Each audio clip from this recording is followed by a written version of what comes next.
Is iMessage actually encrypted? Everything. So everything's encrypted that says it's encrypted. Even WhatsApp that's owned by Facebook. And everything's compromised. It's just a matter of who it's compromised to. That's the thing. Signal? Yeah, I was just going to ask you about Signal's not safe. Signal reps, if anybody wants to sue me, you can. I know you're not safe. I just saw them on Joe Rogan. Yeah. Signal's not safe. Compromised. But who's it compromised to? The Israelis, right? The Israelis Really? are a pro-U.S. group, right? So whatever. Holy shit. So you can't trust it. WhatsApp, why don't people trust WhatsApp? Because it's compromised. Who's it compromised to? The Chinese. If it's compromised to the Chinese, chances are it's compromised to the North Koreans, chances are it's compromised to the Russians, right? Like, it's known who the programmers were, where they came from, who their loyalties are to. All that stuff is out there, right? It's just we have to choose who gets our information. Your information isn't safe anywhere except in your own head. So you can pull anything out of any phone you want. It just depends on which tool is on the phone that is your doorway in, right? It's a sad reality, but it's a reality I want everybody to understand so that we can stop being fooled into thinking that we're safe. Right? Yeah. There's nothing wrong with your information belonging to other people. This is the best intelligence agencies in the world struggle. Why? Because of a preponderance of information. There's too much information. Why is it that when your mom and your wife and your mother-in-law are all together at Thanksgiving and they're all talking at the same time, you want all of them to stop talking? Why? Because you're overwhelmed with information. Yeah. It's the same way in Intel. You're not learning anything. When everybody's talking about 3 different things, you're not learning anything. You know, mom, babe, be quiet. Mother-in-law, what do you want to say? Let somebody finish. Yeah. It's the same People way. have a tough time. So the Intel world has tons of information, but they can't act on all Now of it. We're facing a world of artificial intelligence. We're facing a world of dynamic threats, of non-state actors. You're like, following orders is not going to prepare people for that world. And the thing that's really sad, man, is I have seen people who have stuck around. The joke now is that the people who make a career out of the military, it's because they don't know how they would do it any other way.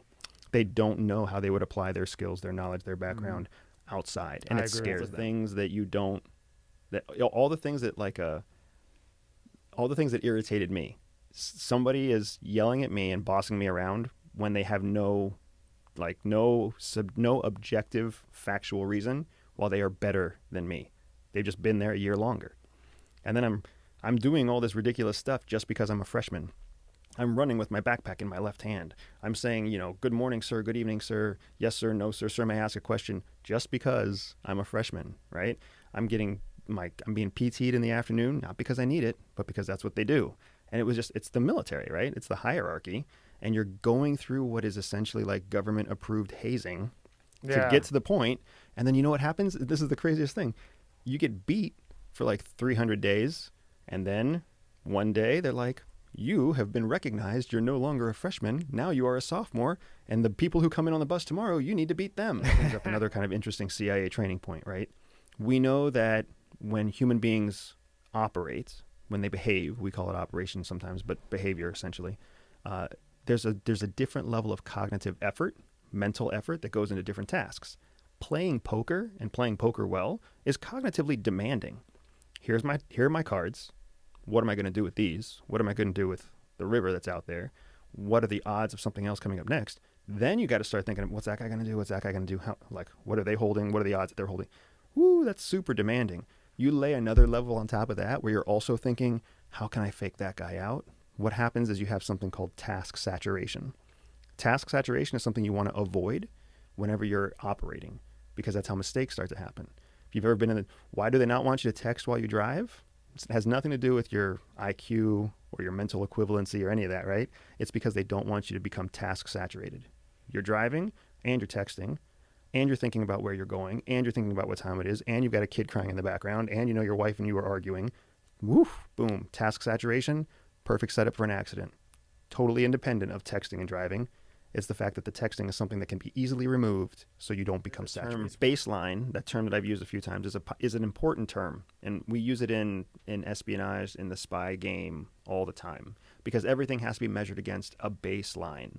Whether it's information about the coronavirus, or information about how many people are going to die of diabetes, or information about whether or not your kid is a high-performing student, right? It's all about baseline. The averages, like you were saying, when you take 40,000 people and then you come up with an average and then you measure everything against the average, there's no consideration in there. There's no baselining the individual. So the way that the agency gets us past that is one of the first things they teach us how to do is assess individuals and assess information from a baseline. Because when you measure everything against the baseline, that gives you meaningful What's your information. opinion on the COVID thing? So COVID's interesting to me, right? Because when COVID first broke, I was in the Middle East. It broke in China. And, right away I remembered, oh, this sounds like bird flu. Oh, this sounds like Zika. Oh, this sounds like swine flu, right? We had been through so many other versions of outbreaks, pandemics. And at the time, that's all they called it, was an outbreak. And then they started calling it a pandemic. And when CIA teaches you how to look through noise, and so much, even with what we hear about today, it's just noise, right? All the way back, what happens now reminds me a lot of what happened during the Vietnam War. Why are we talking about death counts, infection rates every day when the average person has no concept of what a normal death count or a normal infection rate looks like day to day anyways, right? And the same thing was happening with the Vietnam War. They started posting death counts when nobody knew what the normal death count was for a day. So we end up having our what's known as a baseline thrown off, because there's a baseline out there, but if you don't know what the baseline is, how do you know if it's higher or lower? How do you know how much of an issue it is, right? Consider someone's heartbeat. Everybody has a different heart rhythm. We have a different pace with our heartbeat.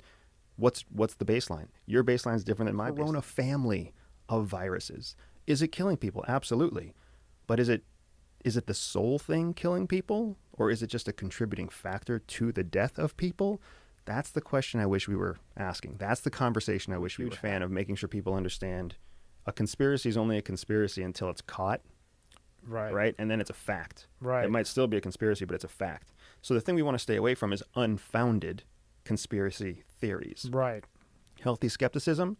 I trust you, you trust me, but maybe I shouldn't trust you. That's a healthy thing. That's kept people alive for centuries, right? Yeah. So when I think about it, I'm like, if there are absolutely situations like what you were talking about with funding for hospitals or funding for clinics or funding for state programs, right?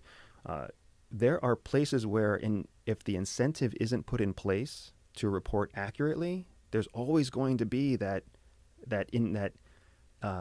it's just inaccurate, and that affects everything. Yeah, and you're pooled, right? The people who are in charge of reporting or the people who are in charge of measuring are always going to be incentivized to have to consider, well, what works out better for me? Because we're human beings. Human beings we have survival on the mind all the time. Survival is, how do I get paid more? How do I not get paid less? How do I not piss off my boss? Yep. So there's a certain element of that in everything we do.